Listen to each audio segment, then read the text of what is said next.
Hey there, and welcome to Raising Early Learners. This podcast series helps you nurture confident, curious little humans from the very beginning. I'll be your host, Nicole Marie, and I'm an early childhood specialist, a full-time mama, and your guide through the big feelings, tiny wins, and everyday teachable moments from parenting.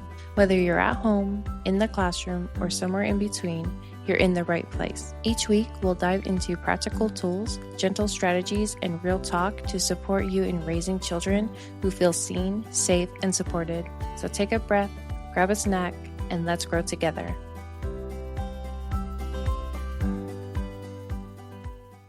Welcome back to Raising Early Learners. In today's episode, we're diving into a topic that everyone is facing: creating boundaries. So how do we set boundaries without damaging the connection we have with our child or our children? And yes, it is possible that you can be loving and still hold firm limits. And we're going to talk about how. So why do boundaries even matter? Well, the truth is, children thrive when they know what to expect, even when they challenge us. They crave structure. Boundaries are like invisible fences, not to restrict, but to keep things safe and predictable. Think of them as emotional safety rails. Without them, children can feel uncertain, overwhelmed, or even anxious. Boundaries don't shut down connection. They help build trust. So let's break down 3 simple tools you can use to set connected, loving boundaries. These are practical and they work in everyday situations. So tool number 1, the anchor statement.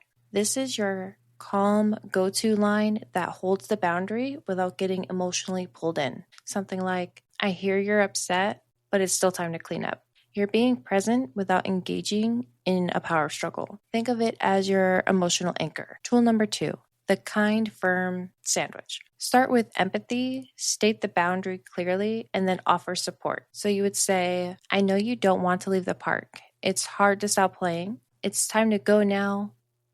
Do you want to walk or skip to the car? You're showing kindness, you're holding your ground, and you're giving a choice, all in one. Children love to have a sense of control.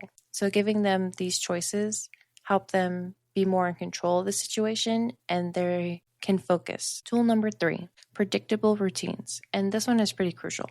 When kids know what's coming, they're less likely to resist. Instead of announcing a surprise cleanup time, have a predictable rhythm. The more consistent the routine, the fewer the battles. You can try saying, okay, we're going to start cleaning up in about 10 minutes. Okay, so let's talk about what not to do. Let's quickly go over some common missteps because even the most loving adults fall into these traps. Try to avoid bribing or threatening, saying, if you don't do this, you won't get that. It might work short term, but it creates fear and not cooperation.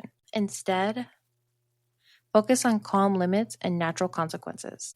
Don't fall into the trap of over-explaining. Too much talking can confuse or invite negotiation. Try to keep your boundaries short and clear. Don't dismiss feelings. And this one is very important, and not just for children, but for your partners as well. Saying, stop crying, it's not a big deal, can feel invalidating. Instead, say, I can see that you're frustrated. Do you need help?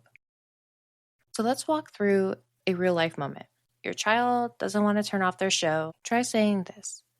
I see that you're enjoying your show, but right now it's time to turn it off. Do you want to press the button or should I? You're being empathetic, firm, and still offering a small choice. So here's the takeaway. Boundaries and connections aren't opposites. They actually work best together. When you stay grounded, show empathy, and hold limits, you build trust. You've got this. Thanks for listening to Raising Early Learners. If today's episode gave you something to think about, laugh about, or try out, I'd love for you to subscribe, leave a review, or share it with another parent or teacher in your circle. And remember, you don't have to do this perfectly. You just have to do it with love. See you next time.